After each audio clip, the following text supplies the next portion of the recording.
لا حول ولا قوة إلا بالله العلي العظيم.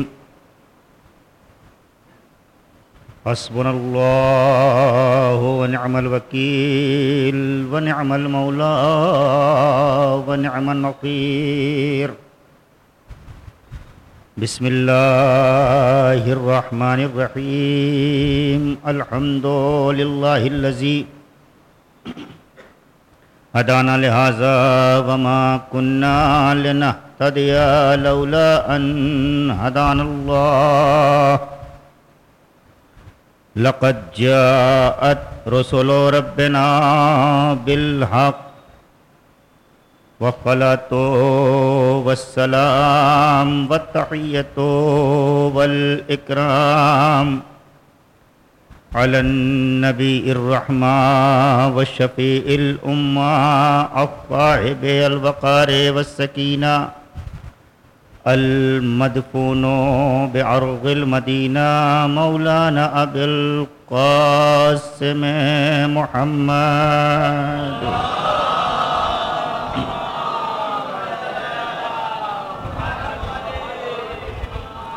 وعلى أهل بيته الطيبين الطاهرين المعصومين المظلومين. ولعنة الله على أعدائهم وقتلتهم وغاصبي حقوقهم ومنكري فضائلهم ومصائبهم على الأجمعين من الآن إلى قيام يوم الدين. أما بعد فقد قال الله سبحانه تبارك وتعالى وقوله الحق. بسم الله الرحمن الرحيم. قل لا أسألكم عليه أجرا إلا المودة في القربى.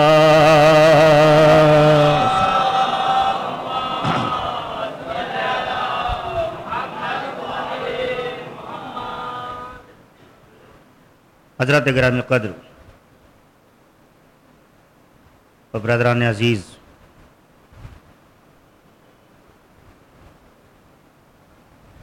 پروردگار عالم نے اپنے حبیب سے یہ فرمایا کہ آپ ان لوگوں سے کہہ دیجئے جو لوگ آپ کو اجر رسالت دینا چاہتے ہیں کہ وہ آپ کے قرابت داروں سے مودت اختیار کریں. خالق کائنات نے تقاضۂ مودت کیا پیغمبر کے ذریعے سے. مودت کا فائدہ کیا ہوا؟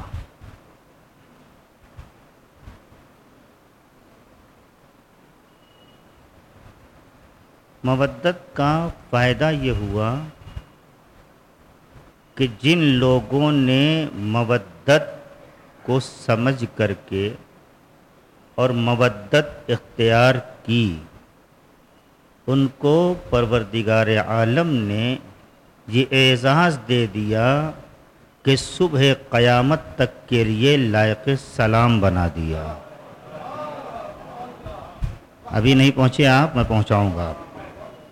جن لوگوں نے مودت کے مفہوم کو سمجھا اور مودت کی، ان کو پروردگار عالم نے یہ انعام دیا کہ صبح قیامت تک کے لیے انہیں لائق سلام بنا دیا. اور روزانہ تو نہ صحیح مگر ہر شب جمعہ مومنین سلام کرتے ہیں اور کہتے ہیں السلام علیکم یا اولیاء اللہ و احباءہ، السلام علیکم یا اصفیاء اللہ و اوداءہ. اے وہ پروردگار عالم کے چنے ہوئے بندے جنہوں نے مودت کے حق کو ادا کر دیا، ان پر ہمارا سلام. کون لوگ ہیں یہ؟ یہ وہ لوگ ہیں جنہوں نے کربلا کو کربلا سمجھا۔ دیکھیں آپ، بڑی جلدی جلدی دو تین باتیں جہاں تک پڑھ سکا۔ ہم جو سلام کرتے ہیں شب جمعہ، کس کو کرتے ہیں؟ اوپر ایک ہیڈنگ لکھی ہوئی ہے، زیارت سائر شہدائے کربلا۔ ٹھیک، یہی ہے، آپ کو ذرا سا میرا ساتھ دینا ہوگا۔ لکھا ہوا ہے زیارت سائر شہدائے کربلا۔ کہتے کیا ہیں؟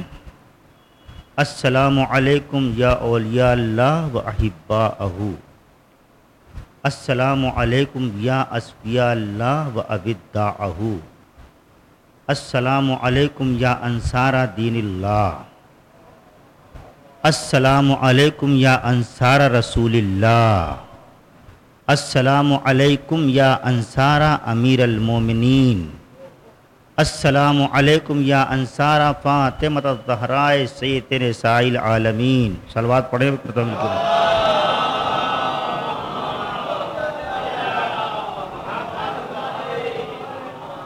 اور اس کے بعد السلام علیکم یا انصار ابی الحسن ابن علی ولی ذکی الناقہ، اور پھر اس کے بعد السلام علیکم یا انصار ابی عبداللہ۔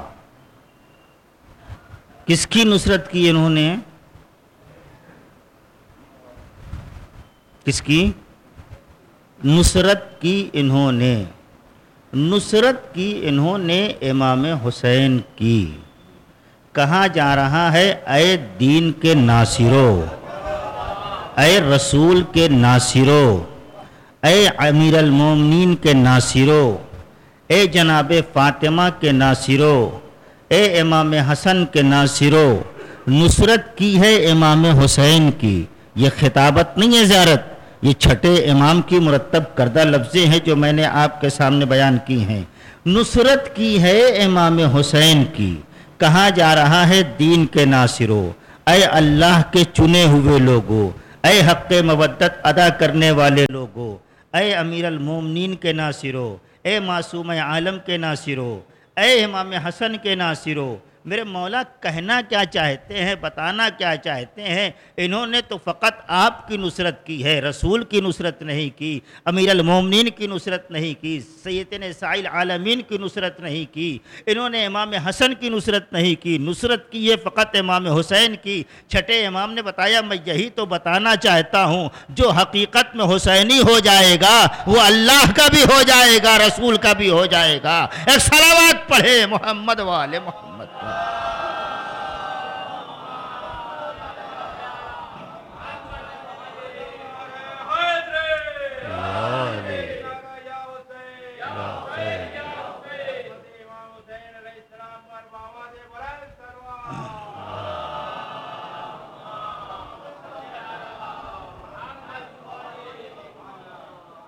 نصرت کی امام حسین کی، ناصر کہلائے دین کی۔ زیارت میں کیا لفظ آیا؟ انصار۔ امام نے کیا کہا ان کو؟ خود امام مظلوم کربلا نے اپنے جانثاروں کو کیا کہے؟ گیٹ چھوڑ دو بیٹا، اندر آ جاؤ تاکہ بعد میں آنے والوں کو دقت نہ ہو۔ ایک صلوات پڑھیں محمد والے محمد پر۔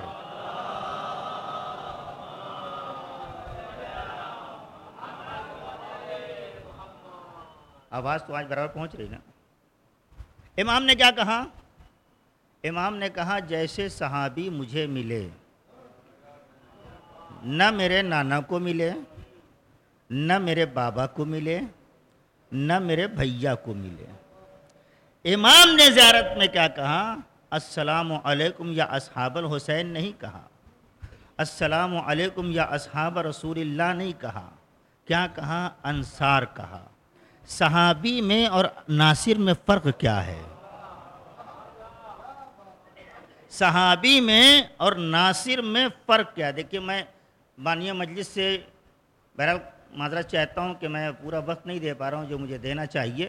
میں کوشش کرتا ہوں آج سے کہ میں کچھ وقت دے جاؤں، اس لیے کہ نہ طبیعت ساتھ دے رہی ہے اور نہ آپ دیکھ بھی رہے ہیں حالت میری، کوشش کرتا ہوں میں جتنی توفیق مل جائے ادھر سے.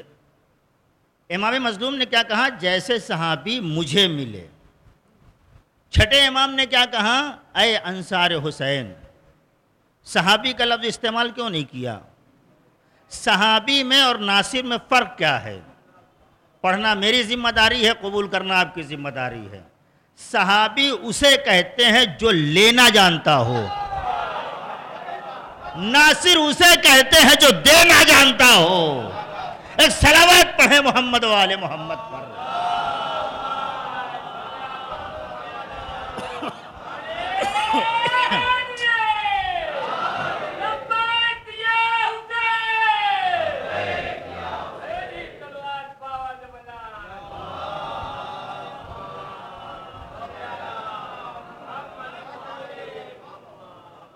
فرق سمجھ میں آیا؟ خدا کا شکر ہے اور اس کا احسان ہے کہ دنیا ہمیں حسین کا ناصر ہی سمجھتی ہے، درا حالے کہ ہم نے حسین سے لیا ہے، ابھی دیا کچھ بھی نہیں ہے. اور صاف صاف بات کہہ دوں، ہمارے پاس انہیں دینے کے لیے کچھ ہے بھی نہیں، اس لیے کہ جو کچھ ہمارے پاس ہے وہ سب انہی کی عطا ہے. ورنہ ہمارے پاس کیا ہے کیا ہمارے پاس؟ جو کچھ ہے وہ انہی کی عطا ہے. آل ہے ان کی دی ہوئی ہے، اولاد ہے ان کی دی ہوئی ہے، مال دنیا ہے ان کا دیا ہوا ہے، مال عقبہ جو کچھ تھوڑا بڑا جمع ہوا ہے وہ بھی انہی کی مودت کے صدقے میں جمع ہوا ہے. ورنہ حقیقت میں ہمارا اپنا کچھ بھی نہیں ہے. ہاں اب یہ ہماری کمظرفی ہے کہ جس سے لیا ہے اس کے نام پہ دینے میں بخل کرتے ہیں. صلوات پڑھ دیں محمد و آل محمد پر.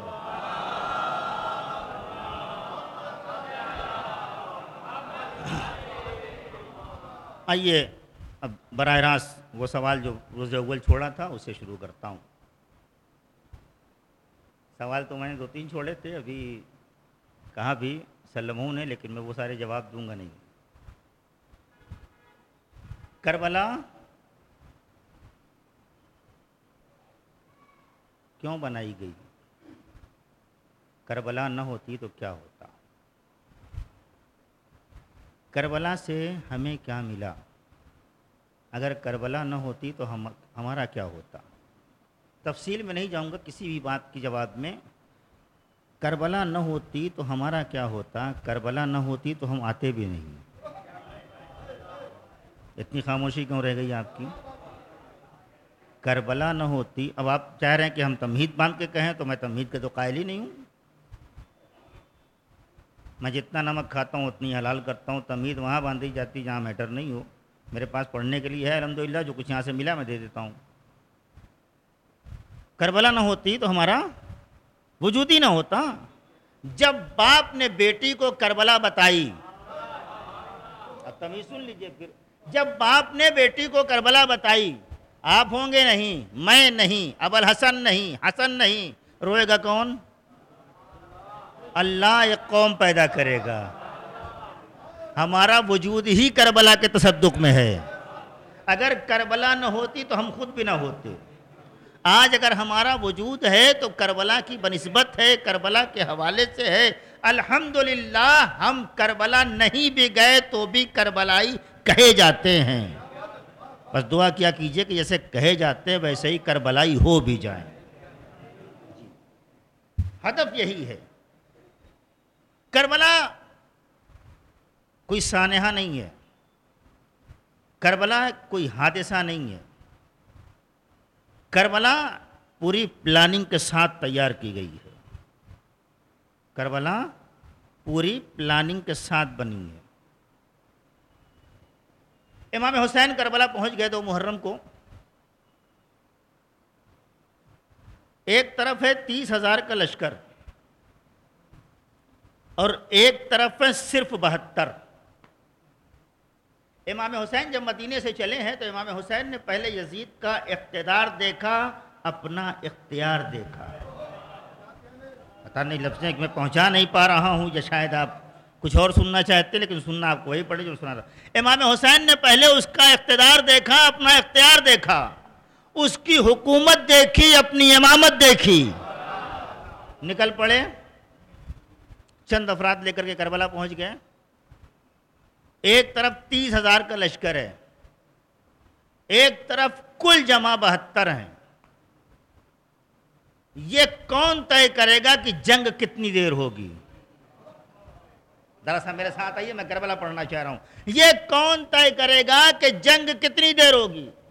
ظاہر سی بات ہے، ادھر 30,000 کا لشکر ہے، ادھر صرف 72 ہیں. 72 میں بوڑھے بھی ہیں، بچے بھی ہیں، جوان بھی ہیں، شیرخوار بھی ہے، سب لے کے 72 ہیں. تو ظاہر سی بات 30,000 والوں کو فیصلہ کر دینا چاہیے تھا نا کتنی دیر میں جنگ ختم ہو جائے گی.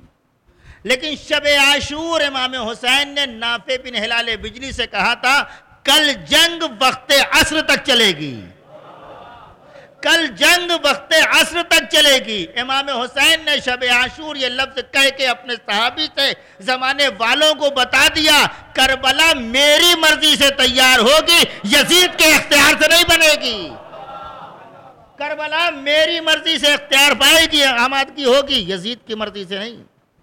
ورنہ عمر سعد کو، شمر کو، پیسر سعد کو ایک کہنا چاہیے تھا 72 ایک گھنٹے کا معاملہ ہے. امام نے شب عاشور کہا تھا کہ جنگ زور عصر تک ہوگی. ہوئی کہ نہیں ہوئی؟ ہوئی. جنگ کیسے؟ 3 حملے ہوئے بس. کتنے؟ 3 حملے ہوئے. پہلا حملہ نماز صبح کے وقت، جسے کہتے ہیں حملہ مغلوبہ، جس میں آدھے سے زیادہ امام حسین کے جانثار شہید ہو گئے.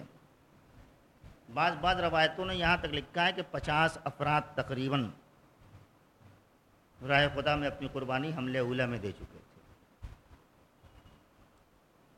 لیکن جو قول مشہور ہے وہ یہ کہ نصف سے زائد حسین کے جانثار حملہ اولی میں، حملہ مغلوبہ میں شہید ہو گئے. نماز ظہر کے وقت امام حسین کے پاس کل 26 آدمی تھے. دوسرا حملہ نماز عصر تک پہنچتے پہنچتے امام حسین کے پاس صرف 6 آدمی تھے. قریب عصر آتے آتے فرزند زہرا اکیلا رہ گیا. پہلا حملہ نماز صبح کے وقت، دوسرا حملہ نماز ظہر کے وقت، تیسرا حملہ قریب عصر. جو جنگ تن بتن ہوئی ہے اس میں صرف بنی ہاشم گئے ہیں اور 2-3 اصحاب جیسے مسلم نے سجا وہب کلبی اور جناب زہیر ابن قین، جناب حبیب ابن مظاہر. باقی سارے افراد. امام حسین نے ایک طرف نماز قائم کرائی اور مورخوں سے کہا اٹھاؤ قلم و کاغذ اور لکھو کہ حملہ کب کب ہوا. لہجہ نہیں دے سکتا، میری مجبوری ہے. اٹھاؤ قلم و کاغذ، لکھو کتابیں کہ حملہ کب کب ہوا. مورخین نے لکھا پہلا حملہ نماز صبح کے وقت، دوسرا حملہ نماز ظہر کے وقت، تیسرا حملہ قریب عصر. حسین نماز پڑھ رہے تھے، یہ کیا کر رہے تھے؟ ایک صلوات پڑھے محمد و آل محمد.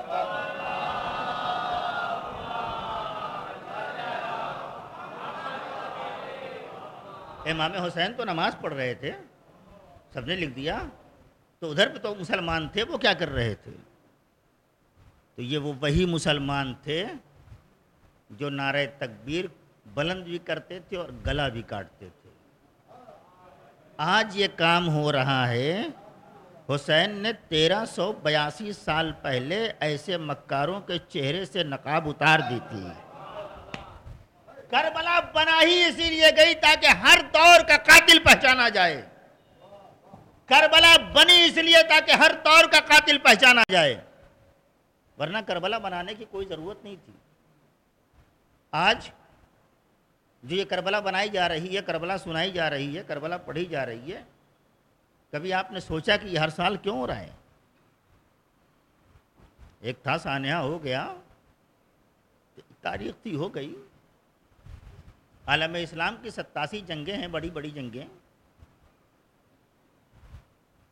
ایسی جنگ ہے کہ اگر پڑھی جائے اسے دہرایا جانا چاہیے، مگر 1-2 جنگ کے علاوہ کوئی جنگ دہرائی نہیں جاتی.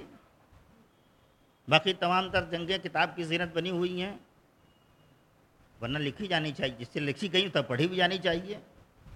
کبھی کبھی خیبر پڑھ لی جاتی ہے جب برسی آتی ہے، کبھی کبھی خیبر پڑھ لی جاتی ہے جب برسی آتی ہے، کبھی کبھی کسی ذاکر کے اگر موضوع میں آ گئی تو اسے جنگ خندق پڑھ دیا، جنگ صفین پڑھ دیا، جنگ نہروان پڑھ دیا، جنگ موتا پڑھ دیا۔ ورنہ حقیقت میں ان 87 غزوات کا بھی تذکرہ ہونا چاہیے کہ خچر والی جنگ کون سی تھی، ناقے والی جنگ کون سی تھی۔ نہیں، آپ نہیں پہنچ پائے، میں معذرت چاہتا ہوں، لیکن نہیں پڑھی جاتی۔ کربلا کی جنگ کیوں دہرائی جاتی ہے؟ اور فقط ہم ہی نہیں دہراتے، کربلا کی جنگ فقط ہم ہی نہیں دہراتے۔ میں پہلی مجلس میں کہہ چکا کہ ہر مسلک کا انسان کربلا دہراتا ہے، ہر وہ شخص کربلا دہراتا ہے جس کے یہاں انسانیت پائی جاتی ہے۔ اس لیے کہ امام حسین کربلا میں دین بچانے نہیں آئے تھے، امام حسین کربلا میں دین بچانے نہیں آئے تھے، امام حسین کربلا میں نماز روزہ بچانے نہیں آئے تھے، امام حسین کربلا کے میدان میں احکام دین، اصول دین و فروع دین بچانے نہیں آئے تھے، امام حسین کربلا میں فقط انسانیت بچانے آئے تھے۔ یہ تمام کی تمام تر چیزیں حسین کی قربانی کے صدقے میں بچ گئی۔ پتہ نہیں آپ کہاں رہ گئے، یہ تمام کی تمام تر چیزیں حسین کی قربانی کے صدقے میں بچ گئیں۔ ورنہ آپ سوچیں، جناب آدم سے لے کر کے امام حسن مجتبیٰ تک کی محنتیں داؤں پہ لگی تھیں، ایک دوپہر میں حسین نے سب کو بچایا، ایک دوپہر میں حسین نے سب کو بچایا۔ اسلام کے دامن میں دو ہی تو دوپہر ہے، اسلام کے دامن میں دو ہی دوپہر ہے، اسلام کے دامن میں دو ہی دوپہر ہے جہاں باطل شرمسار ہوا ہے، تیسری کوئی دوپہر نہیں ہے۔ ایک دوپہر وہ ہے جہاں دین مکمل ہوا ہے، دوسری دوپہر وہ ہے جہاں دین پلا پھولا ہے، جہاں دین پروان چڑھا ہے، تیسری کوئی دوپہر نہیں ہے۔ اور مسلمانوں کے ہاں یہ دونوں دوپہر نہیں ہے، مسلمانوں کے ہاں ان دونوں دوپہروں میں سے کوئی ایک پہر نہیں ہے۔ اب تو اردو سمجھ لیجئے، مسلمانوں کے ہاں ان دونوں دوپہر میں سے کوئی ایک پہر نہیں ہے۔ ہاں اگر ان کے یہاں کچھ ہے تو فقط شام ہے۔ نہیں کہا، صلوات پڑھیں محمد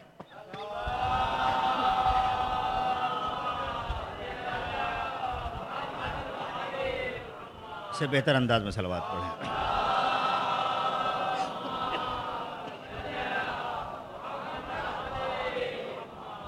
بنانے والے نے کربلا بنائی، کربلا تیار ہو گئی، وہ افراد جو کربلا کے لائق تھے انہیں حسین اپنے ساتھ لے آئے، جو چھوٹ گیا تو اسے خط بھیج کے بلا لیا۔ مگر عجب گلدستہ سجایا امام، کربلا کا آج بھی تقاضا ہم سے، کیا تقاضا ہے؟ مجلس کریں، ماتم کریں، جلوس نکالیں، یہ سب عقیدت ہے۔ کربلا ہم سے کیا چاہتی ہے؟ دیکھیے، نماز کے جو فائدے ہیں وہ اپنی جگہ پہ ہیں، مقصد اپنی جگہ پہ ہے، اسی صورت میں عزاداری کے فیض اپنی جگہ ہیں، عزاداری کا مقصد اپنی جگہ ہے۔ نماز کا فیض کیا ہے؟ انسان نماز پڑھے گا تو مصیبتوں سے دور رہے گا، پاک و پاکیزہ رہے گا، بلاؤں سے محفوظ رہے گا، مرنے کے بعد اعلیٰ مقام ملے گا۔ یہ سب نماز کے فیوز ہیں، برکات ہیں، نماز کا تقاضا نہیں ہے، مقصد نہیں ہے۔ نماز کا مقصد کیا ہے؟ قربتاً الی اللہ، جنت ملے یا نہ ملے، عزت ملے یا نہ ملے، چہرہ نورانی ہو یا نہ ہو، بلاؤں سے بچیں یا نہ بچیں، مگر نماز پڑھنا ہے۔ آپ کو میرے ساتھ آنا ہوگا جو میں کہنا چاہ رہا ہوں، بلاؤں سے بچیں یا نہ بچیں، جنت ملے یا نہ ملے، وہ قبول کرے یا نہ کرے، مگر ہمیں نماز پڑھنا ہے۔ میں جس ممبر سے کہہ رہا ہوں اس صاحب ممبر نے یہی فرمایا ہے کہ میرے مالک میں نماز اس لیے نہیں پڑھتا ہوں کہ مجھے جنت مل جائے، میں نماز اس لیے نہیں پڑھتا ہوں کہ جہنم سے بچ جاؤ، بلکہ علی نماز اس لیے پڑھ رہا ہے کہ تجھے لائق عبادت پایا ہے تو پڑھ رہا ہے۔ یہ ہے مقصد نماز۔ ہاں اب اس کے فیوز میں برکات میں بہت ساری چیزیں ہم مل جائیں، وہ اپنی جگہ ہے۔ انسان وضو کر رہا ہے، چہرہ نورانی ہو رہا ہے، جیسے جیسے ارکان وضو ہیں، کلی کرے گا تو دہن کے امراض سے محفوظ رہے گا، ناک میں پانی ڈالے گا تو ناک کے امراض سے محفوظ رہے گا، چہرہ دھوئے گا تو آفت و بلائیات سے محفوظ رہے گا، وغیرہ وغیرہ۔ ہر چیز کی علت ہے، مجھے علت نہیں پڑھنا ہے۔ اسی صورت میں عزاداری کا بھی مقصد ہے۔ یہ عزاداری کا فیض ہے کہ ہم بھوکے نہیں رہتے۔ یہ عزاداری کا فیض ہے کہ ہم بھوکے نہیں رہتے۔ اب آپ متوجہ ہو گئے، مجھے کچھ کہنا ہے۔ آج سے 20 برس پہلے عزاداری کا معیار کیا تھا اور آج عزاداری کا معیار کیا ہے؟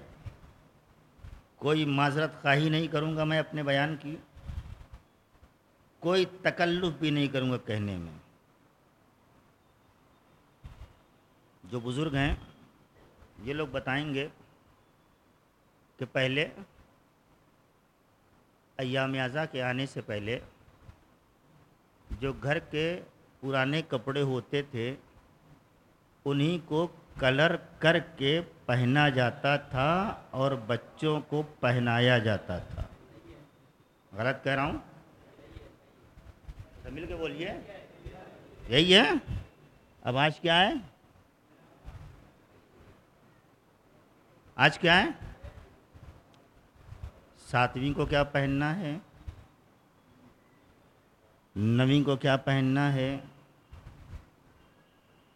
حاضری کی مجلس میں کیا پہننا ہے۔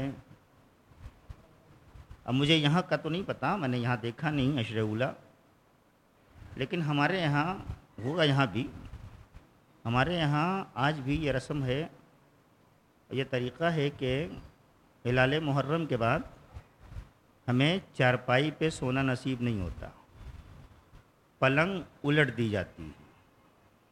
بزرگوں کو یاد ہوگا، اب تو بیڈ آ گئے، اب تو ساری کی ساری چیزیں ہو گئیں، تو پہلے کیا تھا؟ 2 مہینہ 8 دن اگر چپل ٹوٹ بھی گئی تو سلواتے رہو۔ لیکن دیکھیں یہ عقیدت ہے، شریعت نے یہ سب نہیں کہا ہے، ایک بات جان لیجئے گا۔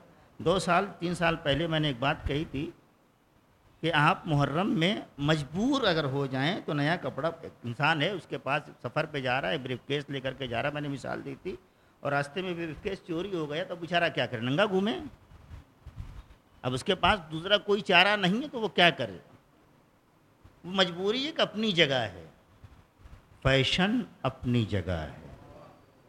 پہلے ہم عزاداری کو عزاداری کی طرح برپا کرتے تھے، اب ہم نے عزاداری کو فیشن بنا دیا۔ آپ کو پتہ ہے ہمارے اس عمل سے دشمنوں کو بہت بڑا فائدہ ہو رہا ہے، ہمارے اس عمل سے دشمنوں کو بہت بڑا فائدہ ہو رہا ہے۔ یہاں تو الحمدللہ نہیں ہے، آپ لکھنؤ چلے جائیں، میں بہت دور کی بات نہیں کرتا، جہاں کی عزاداری کی مثال دی جاتی ہے، وہاں لوگ دکان پہ جاتے ہو کہتے ہیں محرم کا سوٹ آیا کہ نہیں آیا؟ پہنچ رہی ہے بات؟ محرم کا سوٹ آیا کہ نہیں آیا؟ اور باقاعدہ محرم کی شاپنگ ہوتی ہے، آج ہر جگہ ہو رہی ہے، باقاعدہ محرم کی شاپنگ کی جاتی ہے، محرم منایا جاتا ہے۔ اب ایک جملہ کہوں گا، محرم میں محرم کے محرم بنو۔ اب اگر کوئی اردو نہیں سمجھ پایا تو میں معذرت چاہتا ہوں، محرم میں محرم کے محرم بنو، نہ محرم نہ بنو۔ دوسرے اس بات کا فائدہ اٹھاتے ہیں، ہاں ان کو یہ چاہیے، وہ لے کے آتے ہیں، اور پھر چاہے جتنے کا ملے ہم کو تو لینا ہے، یہ پہننا ہے، کالی ٹی شرٹ ہو، کالی شرٹ ہو، کالا کرتا ہو، کالا رومال بھی ہو، کالا اسٹول بھی ہو، سب کچھ ہو، لگنا چاہیے کہ ہاں عزادار جا رہا ہے، ٹھیک۔ کالا کپڑا پہننا عزادار ہونے کی علامت نہیں ہے. کربلا کے تقاضے کو پورا کرتے چلے جاؤ، دنیا عزادار کہتی چلی جائے گی. ہم نے تقاضا سمجھا ہی نہیں کربلا کا تقاضا کیا ہے. آج بھی کربلا کا تقاضا کیا ہے؟ صدائے حل من. تو اول میں نے کہا تھا الا حل من ناصر ینصرنا، آج بھی امام آواز دے رہے ہیں. ہم کیا کریں؟ کیسے نصرت کریں اپنے امام کی؟ مجلس برپا کر کے، جلوس نکال کے، ماتم کر کے، سینہ زنی کر کے، یہ سب کرنا اس لیے ہے کہ ہمیں حسین سے محبت ہے. یہ سب محبت کا تقاضے ہیں. امام کیا چاہ رہے تھے؟ امام نے کربلا کس مقصد کے لیے بنائی؟ یہ سب فیض کربلا ہے. یہ مجلس، یہ ماتم، یہ نذر، یہ نیاز، یہ تبرک، یہ سب فیض کربلا ہے. مقصد کربلا کیا ہے؟ ابھی میں نے ایک لفظ کہا، امام حسین نے کیا کہا تھا؟ اٹھاؤ قلم کاغذ لکھو، ہم نماز پڑھ رہے ہیں. یہ کیا کر رہے ہیں؟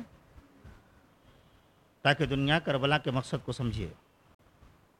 اور ہم نے ابھی تک کربلا کے مقصد کو سمجھا نہیں. آپ شاید سوچ رہے ہوں گے کہ ہم امام کی نصرت کیا کریں گے.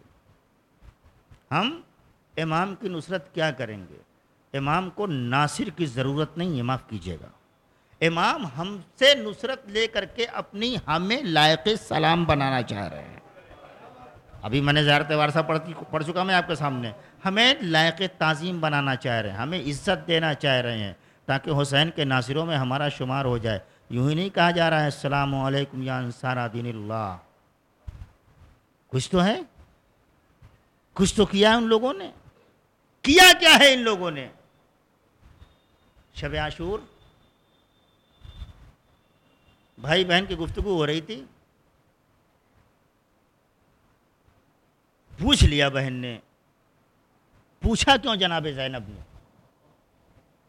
توجہ، کربلا پریشانی کا. پوچھا کیوں جناب زینب نے کہ بھیا تم نے اپنے انصار کا امتحان تو لے لیا، اپنے اصحاب کا امتحان تو لے لیا، کہیں ایسا نہ ہو کہ کل رن پڑے اور یہ فرار کر جائے. اس لیے کہ بچپن سے یہ اصحاب کو دیکھتی آ رہی تھی. آپ نہیں پہنچے جہاں میں لے جانا. بچپن سے یہ اصحاب کی نوعیت کو دیکھتی آ رہی تھی. کیا کہا امام حسین نے؟ جیسے مجھے ملے کسی کو نہیں ملے. اطمینان دلا دیا جناب زینب کو، مطمئن ہو گئی ثانیہ زہرا. اور واقعاً امام حسین نے جس وزن کے ساتھ یہ لفظیں کہی تھی، اس وزن پہ مکمل اترے حسین کے انصار. کوئی ایک آپ ایسا ناصر بتا دیں جو جذبات میں آ کر کے میدان میں گیا ہو؟ اس وقت تک نہیں گیا جب تک امام حسین نے اجازت نہیں دی. سوال یاد ہے نا؟ ایک طرف 30,000 کا لشکر اور ایک طرف 72. مگر حسین نے کربلا کا کنٹرول اپنے ہاتھ میں رکھا، یزید کے لشکر کے ہاتھ میں نہیں دیا. اگر یزید کے لشکر والوں کے ہاتھ میں کربلا کا کنٹرول ہوتا تو کربلا 1 گھنٹے میں ختم ہو جاتی. 30,000 مقابلہ 72، وہ بھی بھوکے پیاسے، اس میں سن رسیدہ، ضعیف، کمزور، ناتوان بچے. مگر کیا تھا؟ طاقت تمہاری ہے، کثرت تمہاری ہے، فوج تمہاری ہے، اختیار ہمارا ہے. دنیا اب پہچانے امامت کسے کہتے ہیں. اور کربلا تک لا کر کے امام حسین نے اس بات کو زمانے والوں کے سامنے منوا دیا کہ یاد رکھو دنیا کی طاقتیں بہت بڑی بڑی ہو سکتی ہیں مگر امامت سے بڑی کوئی طاقت نہیں. کتنے افراد نے جنگ کی ہے؟ کل 11-12 افراد. بس باقی سب حملوں میں شہید ہوتے چلے گئے. اتنے میں بھی امام حسین عصر تک آ گئے. کتنی نمازیں امام حسین نے پڑھ لی؟ جلدی بولیے گا. کتنی؟ میں پڑھ چکا نا ابھی. کتنی نمازیں امام حسین نے پڑھ لی؟ فجر ہو گئی، ظہر ہو گئی، عصر ہو گئی. ٹھیک. امام حسین نے اپنی قربانی پروردگار عالم کی بارگاہ میں پیش کر دیا. اب آیا وقت مغربین کا. اس سے زیادہ مشکل تھی نماز مغربین ادا کرنا. ذرا سا میرے ساتھ آئیے گا. اس سے کہیں زیادہ مشکل تھا نماز مغربین ادا کرنا، وہ بھی ان کے لیے جو زندگی میں پہلی بار خیمے سے باہر ہیں. وہ بھی ان کے لیے جو زندگی میں پہلی بار خیمے سے باہر ہیں. کوئی مقتل اٹھائیے جس میں لکھا ہو کہ نماز مغربہ نہیں پڑھی گئی؟ کوئی مقتل اٹھائیے؟ اس لیے کہ امام حسین اس سے نماز مستحب کی فرمائش کر ہی نہیں سکتے جو نماز واجب نہ ادا کرتا ہو۔ لفظ نہیں پہنچ پایا میرا، شاید مقصد میں پہنچا نہیں پایا۔ امام جناب زینب سے کہا تھا نا چلتے چلتے، یا اختہ ہو لا تنسیانی فی نافرۃ اللیل، اے بہن مجھے نماز شب میں فراموش نہ کرنا۔ مطلب کیا ہے؟ ایسے عالم میں نماز شب زینب کو یاد رہ جائے گی؟ ایسے عالم میں جناب زینب کو نماز شب یاد رہ جائے گی؟ امام حسین نے جملہ کہہ کے زمانے والوں کو بتا دیا، میرا کنبہ سب کچھ بھول سکتا ہے، خدا کو بھول نہیں سکتا۔ ایک صلوات پڑھیں محمد والے محمد پر۔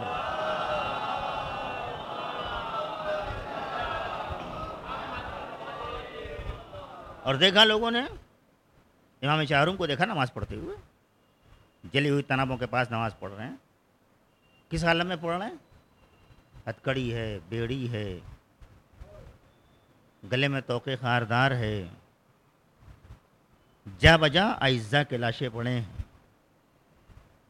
مگر اس عالم میں بھی امام سجاد نے نماز نہیں چھوڑی۔ کیوں؟ اگر نماز چھوڑ دیتے تو مقصد کربلا رہ جاتا، اگر نماز چھوڑ دیتے تو مقصد کربلا ادھورا رہ جاتا۔ آج کربلا ہم سے یہی چاہتی ہے، آج کربلا کا تقاضا ہم سے یہی ہے۔ ایک شخص نے سوال کیا کہ آپ ہر سال مجلس کیوں کرتے ہیں؟ ایک بار کر لیا تو ہم نے کہا بھیا دیکھو ایسا ہے کہ اسلام میں ایک حکم ہے کہ اگر کوئی سلام کرے تو اس کا جواب دو، ایسے دو کہ وہ سن لے، ٹھیک؟ ایسے نہیں کہ مطلب کسی سے آپ کی نہیں بنتی ہے، اس نے آپ کو سلام کر لیا تو آپ نے کہا واجب تو ہے، نہیں، ایسے دو کہ وہ سن لے۔ اگر ایک مرتبہ دیا اور نہیں سنا تو دوبارہ پھر دو، تیسری مرتبہ پھر دو، اتنی دیر تک جواب دو جب تک وہ دوسرا پیغام دے نہ دے۔ پہنچی بات؟ جب تک وہ آپ کے جواب سے مطمئن نہ ہو جائے، جواب سے مطمئن تو پھر اگلا سوال کرے گا۔ ہم یہ جو مجلسیں کر رہے ہیں، یہ مجلسیں نہیں ہیں۔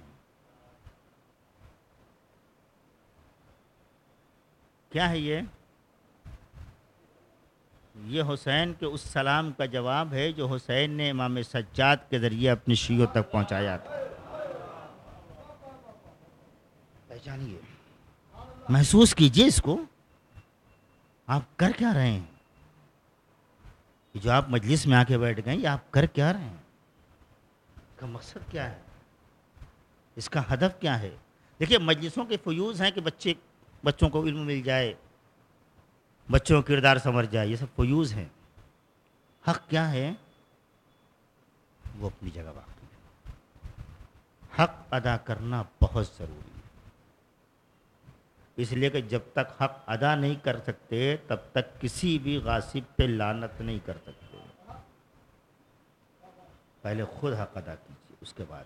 یہ خدا کا شکر و احسان ہے کہ ہمارے اوپر کسی بھی معاملے کے غصب کا الزام نہیں ہے، ہمارے اوپر کسی بھی معاملے کے غصب کا۔ علامہ مودودی نے جب کربلا لکھی تو اس سے پہلے بڑا کٹر آدمی ہے وہ، ہاں، کھلا دشمن ہے شیعت کا، تحفہ اسناشی لکھ دی اس نے، اردو میں بھی آ گئی ہے وہ کتاب، آپ اسے پڑھیں تو آپ کو پتہ چلے گا اس نے کتنی نازیہ باتیں لکھی۔ مگر کربلا لکھتے جب وہ امامت کی بات کرنے لگا تو اس نے جب امامت کا آغاز کیا تو مولا کائنات کو اس نے امام لکھا، اور لکھنے کے بعد وہ کہتا ہے کہ جنگ نہروان میں جو ہوا وہ بھی غلط تھا، جنگ جمل میں جو ہوا وہ بھی غلط تھا۔ جنگ نہروان میں جو ہوا وہ بھی غلط تھا، جنگ جمل میں جو ہوا وہ بھی غلط تھا، ان سے خطا ہو گئی۔ علامہ مودودی لکھتے ہیں کہ ان سے خطا ہو گئی، بس یہی پہ رک جائیے، کم سے کم علامہ مودودی نے اتنا تو بتا دیا کہ نہ صحابی معصوم ہے نہ زوجہ۔ ایک صلوات پڑھ دے محمد وآل محمد پر۔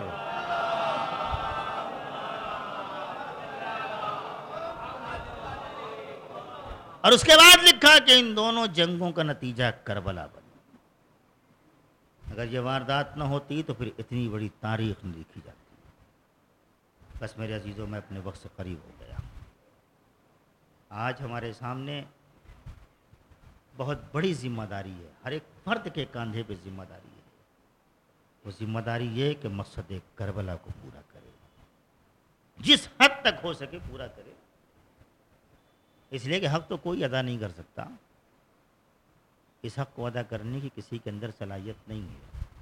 وہ افراد مخصوص تھے، وہ صفی اللہ لوگ تھے جنہوں نے مقصد کربلا کو پورا کیا۔ وہ اولیاء خدا تھے۔ کربلا میں جتنے بھی امام حسین کے ساتھ تھے سب ولی تھے۔ آپ زیارت کریں نا، السلام علیکم یا اولیاء اللہ، کسی ایک کو اس میں مستثنیٰ نہیں کیا گیا ہے۔ جو بھی ہے وہ ولی ہے، جو بھی ہے وہ باب حوائج ہے، جو بھی ہے وہ اپنے جگہ پہ باکمال ہے۔ اور الحمدللہ اس میں کوئی جاہل بھی نہیں تھا، جاہل کوئی نہیں تھا کربلا میں، جاہل کوئی نہیں تھا۔ جو سب سے چھوٹا تھا اس کو بھی اتنا علم تھا کہ کب ہنسنا چاہیے کب رونا چاہیے۔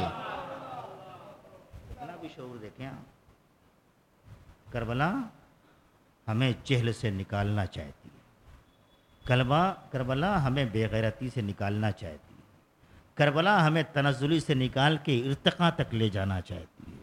یہ تقاضے کربلا کے ہیں۔ آج بھی کربلا پکار رہی، آج بھی کربلا آواز دے۔ لوگ کہتے ہیں کہ آپ کے یہاں یہ روایت ہے کہ جب آپ مجلس کرتے ہیں تو انبیاء آتے ہیں، مرسلین آتے ہیں، ائمہ معصومین آتے ہیں۔ ہم نے کہا روایت ہے، آتے ہیں، معصوم سے سند ہے تو آتے ہیں۔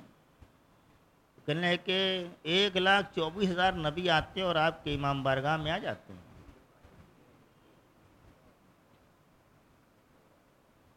تو سوال تو ان کا صحیح تھا۔ چھوٹا سا امام بارگاہ جو 200 آدمی سے 250 آدمی سے بھر جائے، اس میں 1.25 لاکھ نبی آ جائیں تو کہاں بیٹھیں گے؟ یہ جواب مشکل تھا، لیکن اس جواب کو بھی ہمیں کربلا نے دیا۔ جب 6 کروڑ کربلا پہنچ چکے تو ہم نے یہ دیکھ لیا کہ جو بھی چیز حسین سے منسوب ہو جاتی ہے اس میں وسعت کتنی آتی ہے۔ ہمیں موقع دیا پروردگار عالم نے اس مجلس کے فیض کے بنیاد پر ایسے بزرگان کی، اولیاء خدا کی صحبت اختیار کرنے کا۔ بس یہ وہ ایام ہے میرے عزیزو، جن ایام میں کربلا پہنچانے والے اپنے اپنے انداز سے کربلا پہنچا رہے ہیں۔ اہل حرم کی ہر فرد، گلی گلی، قریہ قریہ، کوچہ کوچہ جو اسیر ہو کے جا رہی ہے، ان کا مقصد اسیری صرف یہ ہے کہ ہمیں کربلا پہنچانا ہے۔ اگر چاہ لیتی زینب کبریٰ تو پھر کسی میں مجال نہیں تھی کہ اسیر کر لیتی۔ غلط کہہ رہا ہوں؟ دلیل دوں؟ شام غریبہ آنے والا باپ ضرور تھا مگر زینب نے پہچانا نہیں تھا۔ ایک جملہ کہا، یاد رکھ میں عباس کی بہن ہوں، اور کہہ کے لجام فرس میں ہاتھ ڈال کے جناب زینب نے زمانے والوں کو بتا دیا، ہمارے 18 بھائی قتل ضرور ہو گئے مگر ہم مجبور نہیں ہیں۔ فقط اتنا ہی نہیں، جب یہ قافلہ شام میں پہنچا ہے، آنا نہیں تھا وہاں تک، صرف ایک جملہ سن لیجئے۔ جب معلوم ہوا کہ دربار سجایا جا رہا ہے تو علی کی بیٹی نے سیدانیوں کو جمع کیا، آؤ ہم بد دعا کرتے ہیں۔ رکی کیوں؟ امام نے امام کے سر کی طرف اشارہ کر دیا، مقصد یاد آ گیا رک گئی علی کی بیٹی، ورنہ کس کی مجال تھی کہ اسیر کر لیتی۔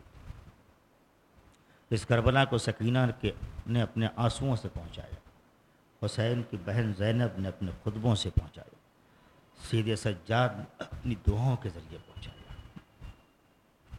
ہر بیوی نے پہنچایا۔ اور آج بھی کربلا آل محمد جگہ جگہ پہنچا رہے ہیں۔ یہ قافلہ آج کوفے سے روانہ ہو چکا ہے، اب یہ قافلہ دمشق کی جانب رواں ہے۔ کوفے سے قافلہ کچھ دور چلا تھا کہ خولی جو اپنے نیزے پر سر امام حسین لیے ہوئے تھا، اس کے ہاتھ سے نیزہ چھوٹا اور چھوٹ کے زمین میں نصب ہو گیا۔ بہت کوشش کی خولی نے کہ نیزہ زمین سے نکل آئے، مگر نیزہ زمین سے باہر نہیں آیا۔ جب نیزہ زمین سے باہر نہیں آیا تو آ کے عمر سعد سے کہتا ہے کہ قافلہ روکو، جس نیزے پہ سر حسین تھا وہ نیزہ زمین میں نصب ہو گیا ہے، میں نے بہت کوشش کی، وہ نیزہ نکل نہیں رہا ہے۔ اس نے کہا تازیانہ لے آؤ، مجھے پتہ ہے کہ نیزہ کیسے نکلے گا۔ وہ تازیانے کو لہراتا ہوا سید سجاد کے پاس آ کے کہتا ہے سید سجاد، اپنے بابا کے سر سے کہو کہ آگے بڑھیں، اگر نیزہ زمین چھوڑ کے باہر نہیں آئے گا تو ان تازیانے ہوں گے اور تمہاری پشت ہوگی۔ یہ سننا تھا کہ قیدی امام نے اپنی ہتھکڑیاں بیڑیاں سنبھالی، اس نیزے کے قریب آئے جس نیزے پہ بابا کا سر تھا۔ میرے بابا، مجھ میں تازیانے کھانے کی طاقت نہیں، اے بابا مجھ پہ درے کھانے کی طاقت نہیں، بابا سفر آگے کیوں نہیں کرتے؟ ایک مرتبہ سر بریدہ سے آواز آئی، میرے لال، میرے سینے پہ سونے والی سکینہ قافلے سے بچھڑ گئی ہے، اے بیٹا جب تک سکینہ نہ آ جائے گی میں آگے سفر نہیں کروں گا۔ ارے میرے عزیزوں، امام سجاد نے بابا کے منہ سے لفظ سنا، یہ آواز زینب و ام کلثوم کے کانوں تک پہنچی۔ سیدانیوں نے اپنے آپ کو ناقے کی بلندی سے گرایا، اس راہ کی طرف چلی جس راستے سے قافلہ آیا تھا، آواز دیتی جا رہی ہے، یا بنیہ الیہ الیہ سکینہ، اے میری بیٹی سکینہ کہاں ہو، آواز دو۔ ابھی چند قدم آگے بڑھی تھی، ایک نقاب پوش بی بی کو دیکھا، ان کی گود میں ایک بچی کو دیکھا۔ جناب زینب آگے بڑھی، بڑھنے کے بعد سلام کیا، جواب سلام ملا۔ جناب زینب نے پوچھا بی بی آپ نے کسی یتیمہ کو روتے ہوئے تو نہیں دیکھا؟